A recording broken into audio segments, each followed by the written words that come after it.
ഇന്നാളെ ഒരു എക്സ്പെരിമെന്റ് ചെയ്തു. വെറുതെ പറഞ്ഞു രശ്മിക മന്ദാന ക്രഷാണ് പറഞ്ഞു. വെറുതെ ഇട്ടു. രശ്മിക മന്ദാന വെറുതെ ഇട്ടതാണ്. 700K ആണ് പോയത്.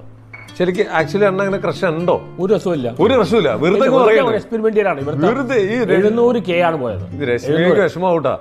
എങ്ങാനും മനസ്സിൽ അല്ലെ, ഞാൻ വെറുതെ പറഞ്ഞാണ്. ഒരു എക്സ്പെരിമെന്റ് നോക്കിയാണ് 700K ആണ് പോയത്. ഇവിടെ വേണ്ട ഇതാണ്, ഇവിടെ വേണ്ട ഒരു മസാലയാണ്. ഞാൻ ഫിലോസഫി ലൈഫിനെ കുറിച്ച് 800 കോടിന് ബുക്ക് ചെയ്തതാണ്. അതിന് വിറ്റുപോയില്ല. അപ്പൊ അവിടുത്തെ ആൾക്കാർ എന്നോടാൾ പറഞ്ഞാണ് ഇവിടെ വേണ്ട മസാലയാണ്. പിന്നാണ് നീലക്കോയിലിനെ കുറിച്ച് വീഡിയോ ഇട്ടു. അത് 6K പോയി. 6 മില്യനാ പോയത്.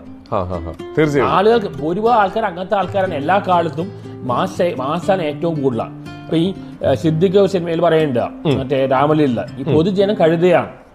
90% ആൾക്കാരും ഇങ്ങനെ ചിന്തിക്കാത്ത, അതുകൊണ്ടാണ് പുലിമുരുകമാണ് സിനിമയിൽ ഓടുന്നത്. വാസ്തവം കഴുതയാണ്. എങ്ങനെയാണ് പറയാൻ ചിന്തിക്കുന്ന ആൾക്കാർ കുറവാണ്. ഭൂരിഭാഗം ആൾക്കാർ ചിന്തിക്കാത്തവരാണ്. ചിന്തിക്കാത്തവർ കഴുതകളാണെന്നാണോ ചിന്തിക്കുന്ന 2